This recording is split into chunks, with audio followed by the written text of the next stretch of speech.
Il est considéré comme le quatrième cancer mortel au monde et la première cause de décès par cancer chez les femmes.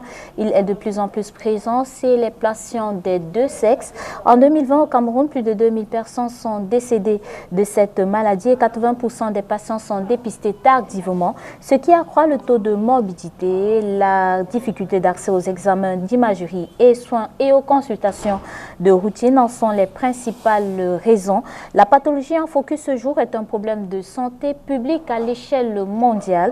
Nous parlons ce jour du cancer du sein. Mesdames, salut, messieurs, salut et bienvenue à Focus Santé.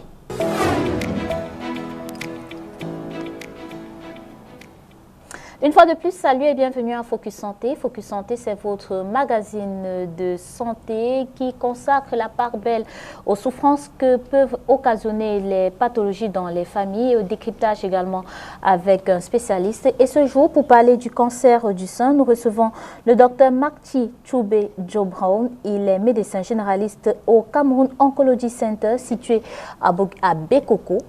Oui. Bonsoir, docteur. Bonsoir, Madame Inès. Et bienvenue à Focus Santé. Merci beaucoup. Avant de décrypter cette pathologie, je vous propose d'écouter le témoignage d'une dame qui a réussi à vaincre le cancer du sein. C'est en 2018 qu'on lui diagnostique un cancer du sein. Elle s'appelle Bertine Nguindjoum et après 1 an et demi de traitement, elle a réussi à dompter la pathologie et désormais elle est dans le stade appelé rémission. Nous suivons ce reportage.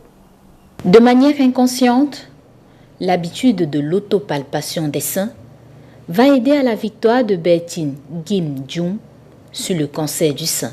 La maladie en fait a commencé en 2018. Oui, je découvre ça comment? J'avais la fameuse habitude de palper le sein. Alors un matin, je mets la main au niveau de la poitrine, je ressens la boule. Je me suis rendue à l'hôpital le lendemain. Et on m'a pris en charge à l'hôpital. Donc, j'ai suivi le traitement normalement. Et aujourd'hui, je suis guérie. Ayant remarqué la présence d'une masse inhabituelle dans son sein, elle se rend chez son gynécologue qui lui demande de faire des examens complémentaires. Quand je suis arrivée à l'hôpital, j'ai dit au médecin que j'ai vu un gynécologue en fait. Je lui ai dit j'ai la boule dans le sein. Il a palpé, il a constaté qu'effectivement il y avait la boule dans le sein. Alors il m'a dit qu'il fallait faire un examen pour voir de quoi il est question en fait. Donc on a fait cet examen, on a fait la ponction quoi, qu'on a envoyé d'abord à l'hôpital général et ensuite à Yaoundé. Bon, et quand on a fait ces 2 examens, il s'avérait que c'était négatif. Les 2 examens, c'était négatif. Alors, le médecin a dit qu'il poursuit ses recherches, qu'il fallait qu'il envoie plutôt à l'extérieur. Et ce qu'il a eu à faire, il a envoyé à l'extérieur. Et l'extérieur nous m'a ramené les résultats positifs. À partir de ce moment, commence la prise en charge. Ce sera pendant 1 an et demi des séances de chimiothérapie, de radiothérapie et de chirurgie pour Bertine. C'est vrai, on dit que ça change la peau, mais honnêtement, j'ai traversé ma chimio sans que ma peau ne soit changée. Oui. Donc, et pendant cette chimio, j'ai relativisé des choses. Ça veut dire que j'ai un peu élevé mon moral. Ça veut dire que j'étais un peu déçue. Et c'est ce que je conseille à beaucoup. Aujourd'hui, Bertine est en rémission. Une étape de contrôle et de réinsertion du malade guéri, progressive dans sa vie sociale et professionnelle. Au Cameroun, le protocole appliqué s'étend sur une période de 5 ans. Aujourd'hui, je suis totalement guérie. Ce que je fais maintenant, ce ne sont que des contrôles, oui, que je fais pratiquement après 6 mois. Le nouveau combat de notre lionne, c'est le soutien aux personnes malades. Je suis présidente de l'association des malades parce que vu ce que j'ai traversé, j'ai pensé qu'il fallait qu'on mette sur pied parce que nous sommes nationales. Alors moi je suis la présidente de la région du littoral.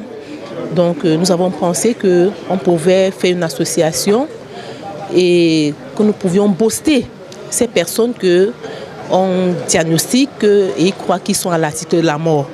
Donc on peut encore leur dire non, si vous êtes diagnostiqué tôt, il y a plus de chances de guérir de cette maladie.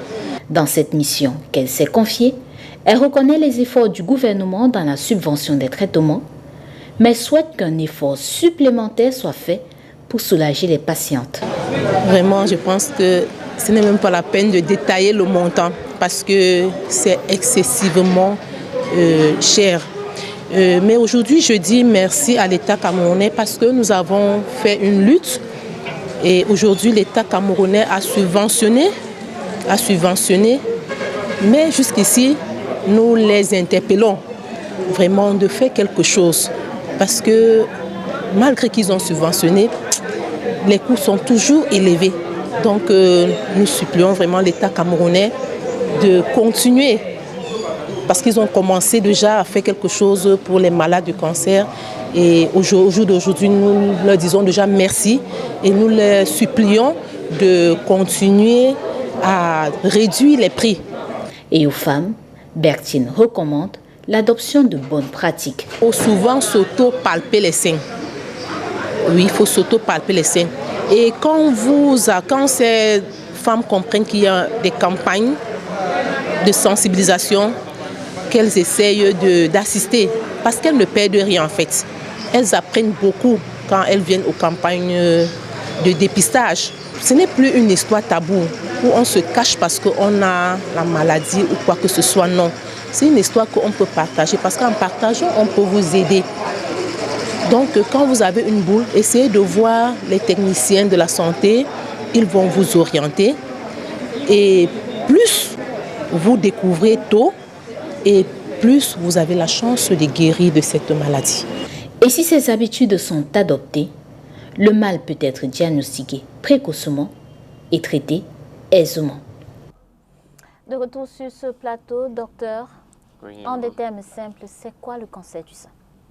Le cancer du sein, d'abord, il faut d'abord savoir qu'est-ce que le sein.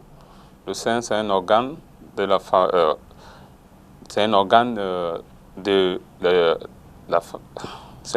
la femme qui est composé de 3 éléments principaux: la graisse, les lobules et les canaux. Les lobules, c'est où le sein est produit. Ça passe par les canaux pour sortir vers les mamelons. Tout ça enveloppe le sein. Maintenant, le cancer du sein, c'est la présence dans le sein des cellules abnormales. Les cellules abnormales, c'est la première chose qu'on doit retenir, qui normalement ne devaient pas se trouver là et qui se multiplient très exponentielle, incontrôlable et qui peuvent quitter de où ils se produisent pour aller dans d'autres parties du corps qu'on appelle métastase. Le cancer du sein est un phénomène maintenant qui affecte beaucoup les femmes. Et il faut que toutes les femmes soient éduquées par rapport à ça. Il ne faut pas prendre ça comme un tabou. Le sein, quand on découvre une boule dans le sein, ça peut être une boule simple, ça peut être une tumeur bénigne, comme on appelle fibroadénome, ou ça peut être une tumeur maligne, qu'on appelle le cancer. Il faut aller à l'hôpital, vous faire dépister. Donc, n'importe quelle cellule abnormale qui se trouve dans le sein, il faut toujours aller à l'hôpital pour qu'on puisse voir s'il y a un problème ou pas. Et comment on fait pour savoir qu'il y a une cellule anormale dans le sein? Tout ça passe par l'examen. Il y a l'examen clinique et il y a l'examen paraclinique. L'examen clinique,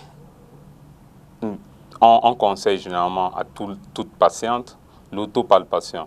Comment on fait l'autopalpation? L'autopalpation, ça enveloppe beaucoup de choses. Il y a d'abord l'inspection du sein. Toutes les femmes, après les règles, doivent inspecter le sein après les règles. Pourquoi on précise après les règles? Après les règles, c'est parce que c'est le moment où le sein est le plus mou. Donc, ça permet les femmes à plus examiner leur sein. L'autopalpation, il se place devant le miroir, généralement avec les mains derrière la tête. On regarde les tailles du sein. Chaque femme, chez toutes les femmes, les seins ne sont pas généralement de même taille. Donc, mais vous connaissez comment vos seins sont. Si vous constatez qu'un sein devient plus gros que l'autre, si vous constatez que la peau change, ça commence à rétrécir, ou ça forme ce qu'on appelle généralement la peau d'orange avec les boutons, vous devez savoir qu'il y a un problème. Il faut aller à l'hôpital. Après l'inspection du sein, il y a la palpation. La palpation du sein, c'est chaque femme tient un sein dans la main et elle fait les gestes séculaires. Et après, dans l'autre sens. À l'entrée, sortie, entrée, sortie, entrée, sortie. Et ça, elle ne s'arrête pas seulement au niveau du sein. Elle part jusqu'aux aisselles. Parce que la présence d'une boule dans les aisselles peut être significative de ganglions qui peuvent être dus à le cancer du sein. Donc, il faut pas négliger. Il ne faut pas dire non, c'est un abcès qui est dans mes aisselles. Non. Quand vous constatez qu'il y a un problème qui n'était pas là, il faut venir à l'hôpital pour qu'on puisse vous examiner. Si toutes les femmes, beaucoup de femmes maintenant, avec l'éducation, ont appris l'autopalpation et connaissent déjà que dès qu'il y a un problème, il faut qu'ils viennent à l'hôpital. Et sur ça aussi, quand on fait la palpation, il faut aussi regarder si un mamelon coule et l'autre ne coule pas. Normalement, certaines femmes vont dire non, mais ça coule toujours. Mais il faut faire très attention. Surtout quand vous allez voir peut-être le sang qui coule, ça peut être déjà un signe qui montre qu'il y a un cancer quelque part. Ok. Et donc, quand on fait cette palpation-là, je souhaite qu'on revienne un peu sur les causes. Qu'est-ce qui peut bien causer le cancer du sein? À ce jour, il n'y a pas de cause définitive du cancer du sein. Mais il y a ce qu'on appelle les facteurs de risque. Et ces facteurs de risque enveloppent plusieurs paramètres. Le premier paramètre, c'est l'âge. Le plus les femmes vieillissent, le plus elles ont une tendance à avoir le cancer du sein. Deuxième paramètre, c'est génétique. Si ta mère, ta tante a eu un cancer du sein, il faut savoir que il faut mettre dans la tête que ton risque est multiplié fois 2 par rapport à quelqu'un qui n'a jamais eu ça. L'autre facteur de risque, il y a les facteurs de risque hormonal. Ça veut dire chaque femme produit les hormones, l'œstrogène et le progestérone. Le plus les hormones là sont dans votre corps, vous avez plus de risques de développer un cancer du sein. Il y a aussi le facteur de risque de la race. Dieu merci, les noirs ont moins de risques que les blancs pour avoir le cancer du sein. Donc, si vous voyez tous les paramètres là, et vous savez, il faut aller à l'hôpital pour qu'on puisse quand même vous regarder s'il y a un problème ou pas. Ok. Et donc, quand on fait l'autopalpation du sang, on se rend compte qu'il y a une boule dans son sein. Oui. La première réaction, c'est d'aller voir son médecin. Qu'est-ce qu'on fait? Dès que vous constatez qu'il y a une boule dans le sein, première réaction, allez à l'hôpital. Le médecin va faire l'autopalpation et il va vous dire quoi à faire, ce que vous devez faire. La première chose que vous devez faire, que généralement les médecins font, c'est qu'ils vous demandent une échographie mammaire. L'échographie mammaire va décrire ce qu'il voit. Et avec précision, si une femme a plus de 33 ans, on peut demander une mammographie. La mammographie va montrer mieux ce que l'échographie n'a pas pu voir. Et avec la mammographie, il y a une classification. Selon la classification, on peut déjà voir si la boule que vous avez dans votre sein, est-ce que c'est suspect ou pas. D'autres examens qu'on peut faire aussi, c'est la biopsie. Et la biopsie enveloppe deux choses. il y a la biopsie à l'aiguille fine et il y a la biopsie où on peut enlever la masse. Mais généralement, ce qui se fait, c'est la biopsie à l'aiguille fine. Donc, on envoie pour analyse et dès que ça revient, ça va nous dire le type de cancer. Ça va aussi nous dire si la femme, elle peut prendre de traitement hormonal ou pas. Et donc, on envoie les éléments qui ont été prélevés après la biopsie pour examen. Oui. On détermine le type de traitement. Oui. Et quels sont les types de traitements qui sont appliqués au Cameroun? Ok. Au Cameroun, à ce jour, il y a 4 traitements qu'on donne. Il y a l'hormonothérapie, il y a la chimiothérapie, il y a la chirurgie et il y a la radiothérapie. Tout ça entre dans le contexte du traitement. On part pas à pas. Dépendant du stade de la maladie, donc si on te découvre très tôt, donc au stade 1, ton pronostic est d'abord très mieux que quelqu'un qu'on découvre au stade tardif qui est stade 4. Au stade 1, on peut décider de faire la chirurgie d'abord et la chirurgie peut envelopper 2 filières. On peut faire ce qu'on appelle une tumérectomie, on enlève juste la tumeur. Et on s'assure qu'on est dans les marges, les limites propres où le cancer n'a pas envahi. Et où on peut faire la mastectomie totale, donc on enlève tout le sein. Après ça c'est dans les cas très tôt.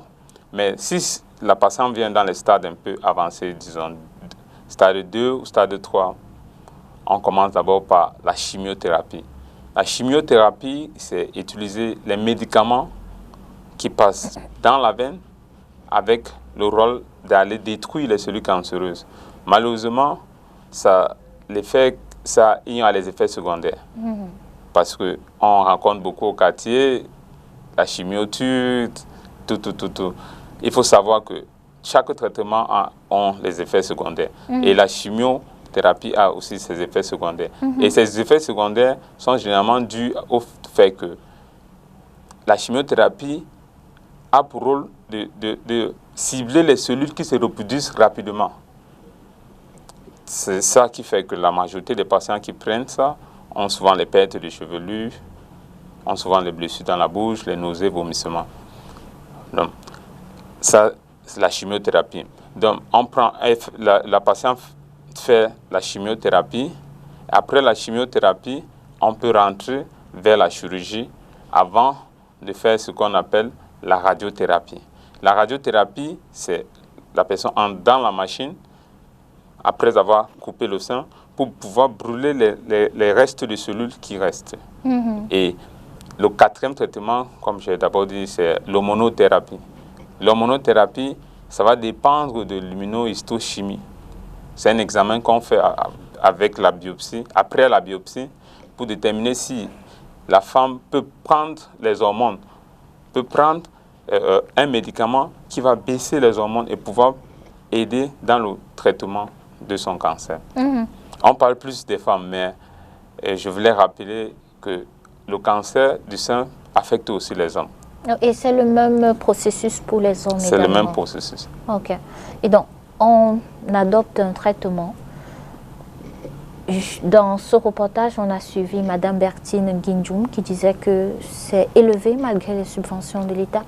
Oui. Combien est-ce qu'on peut dépenser des consultations, des examens, du diagnostic et du traitement? Malheureusement, dans notre contexte, le traitement reste toujours cher vu notre niveau de vie. Et le traitement du cancer est un peu cher, mais avec les aides des familles et des associations, beaucoup de femmes ont eu à se faire soigner. Pour pouvoir dire un peu une estimation au prix du traitement, parce que dès qu'on découvre que vous avez une boule dans le sein, vous devez d'abord faire les premiers examens qui sont l'échographie, la mammographie. Vous devez aussi, si ça montre, c'est une suspicion que c'est un cancer, vous devez faire la biopsie. Après la biopsie, vous devez faire ce qu'on appelle un examen d'extension. Parce que le cancer, comme j'ai dit au début, a une tendance de ne pas seulement rester dans le sein. Donc ça peut aller dans les poumons, ça peut aller dans le foie, ça peut aller dans la tête, ça peut aller dans l'os, surtout la colonne vertébrale. Donc, il y a un bilan d'extension. À ce stade, vous pouvez être peut-être dans les 250 000 de dépenses. Et maintenant, si vous devez faire la chimiothérapie, ça dépend de la prescription de l'oncologue médical. Mais ça peut aller peut-être dans les 200 000 par séance, pour peut-être 3 à 4 séances avant la chirurgie. Et la chirurgie, maintenant, peut être peut-être dans les 400-500 000. Et la radiothérapie peut aller dans les 2 millions, 3 millions. Okay. Donc, on peut dire une estimation de peut-être 4 millions de francs CFA pour un traitement. Et donc, le traitement, il est onéreux, on le remarque. Il fonctionne. Le patient entre dans ce qu'on appelle la rémission. C'est quoi la rémission? Ok, ça c'est une très bonne question. D'abord, il faut que tout le monde sache qu'on guérit du cancer. On guérit du cancer, surtout quand c'est découvert vite. Beaucoup de femmes, on les découvre vite, mais ils ont tendance à rentrer dans le quartier, aller écouter tel, aller prendre les médicaments, aller prendre les médecines traditionnelles. Et comme on a dit, le cancer est c'est quelque chose qui se multiplie rapidement. En une période de 3, 4, 6 mois, ça peut quitter du stade 1 au stade 4. Donc, il faut savoir, quand on vous dépiste du cancer du sein et vous êtes dans les stades 1, 2, peut-être jusqu'à 3, vous pouvez guérir totalement. Vous pouvez guérir totalement parce qu'on va faire la chimiothérapie, ça va rétrécir les cellules, on va vous envoyer couper le sein en s'assurant qu'on va aussi libérer les aires ganglionnaires parce que le cancer utilise les vaisseaux et les ganglions et la voie ganglionnaire pour pouvoir aller dans d'autres parties du corps. Donc, quand on fait la mastectomie, on enlève aussi les ganglions pour prévenir une prochaine rechute. Et après une radiothérapie qui brûle le reste, on t'observe. Et si tu peux prendre les hormones, on te met sur hormonothérapie et on t'observe. On peut te déclarer guéri après 10 ans de suivi. Donc, c'est une maladie que tu vas voir le docteur pendant longtemps. Mais il faut savoir qu'on guérit de ça. On guérit du cancer. On guérit de ça. Ok. Et durant la rémission, l'observation, ça consiste en quoi? On suit un traitement encore? Qu'est-ce qu'on fait? Durant la rémission, la première chose qu'on doit noter, c'est que si un sein a déjà eu un cancer, l'autre sein peut facilement avoir. Donc, on doit suivre l'autre sein pour être sûr que lui aussi n'a pas ça entre-temps. Et entre-temps, on t'examine. On va t'examiner, on va examiner ta cicatrice, on va examiner tes aisselles, on va examiner ton cou pour voir. Ça, c'est clinique. Et maintenant, paraclinique, de temps à autre, on peut te demander un scanner pour voir est-ce que la maladie est totalement guérie ou est-ce que c'est parti d'un autre organe et tout ça. Ok. Docteur, dans la prévention, est-ce que c'est possible de prévenir la survenue d'un cancer du sein? Oui, c'est possible. C'est possible vu que, comme on a parlé des facteurs de risque au début, c'est possible. Pourquoi je dis que c'est possible? Généralement, j'ai omis de dire que parmi les facteurs de risque, les femmes, les nullipares. Les nullipares, c'est-à-dire? Dans les femmes qui n'ont pas accouché ou qui n'ont pas allaité, pour être précis. Les femmes qui n'ont pas allaité ont plus de risques que ceux qui ont allaité. Donc, ceux qui ont plus d'enfants ont moins de risques que ceux qui n'ont pas fait d'enfants ou qui n'ont pas allaité. Qui n'ont pas allaité les enfants. Donc, c'est déjà une manière de prévention. Oui. Et comme on parle plus des facteurs de risque que de causes, c'est difficile pour dire on va prévenir totalement. C'est pour ça qu'on demande à toutes les femmes de toujours s'examiner. Parce que quand on découvre tôt, le traitement est toujours meilleur. Il y a des gens qui disent que, je ne sais pas si c'est vrai, que le fait de la succion du sein aide à prévenir le cancer. La succion, pas par les bébés, mais par les adultes. Oui, c'est vrai, ça aide aussi. Parce que, comme j'ai dit, c'est l'allaitement ou sucer. C'est le processus de sucer. En suçant, les hormones sont produites, donc ça aide aussi. Ok, ça aide dans la prévention. Oui, ça aide. Il y a une alimentation qu'on peut adopter, l'exercice physique. Est-ce qu'il y a des habitudes de vie qui peuvent aider? Pour être en bonne santé, il faut manger bien, boire beaucoup d'eau et ça enveloppe la santé. Pour être en bonne santé, il faut bien manger, il faut bien boire de l'eau. Il n'y a pas de restriction que non, il ne faut pas prendre ça si tu ne veux pas avoir le cancer du sein. Non. Donc, comme j'ai dit au début, c'est quelque chose qui se passe soudainement. Les cellules qui, normalement, sont bien contrôlées commencent à se multiplier abnormalement. Et les cellules même qui se multiplient abnormalement, là, n'ont pas la même texture que les autres cellules qui produisent le lait maternel ou qui forment le tissu du sein. Parce que le sein, c'est un organe très vital pour l'homme, parce que les enfants se nourrissent avec, et même les hommes, comme vous avez dit, de temps en autre. Mais il faut savoir que le cancer, on peut soigner le cancer du sein. C'est la première chose à noter. Et deuxièmement, il faut savoir que dans le corps, notre corps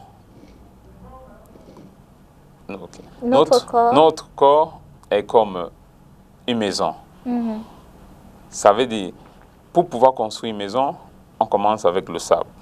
Le sable de notre corps, c'est ce qu'on appelle les cellules.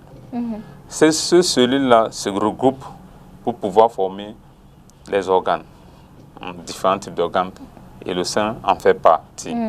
Donc, pour pouvoir se multiplier, ça se fait à un rythme très rapide. Très rapide et très organisé.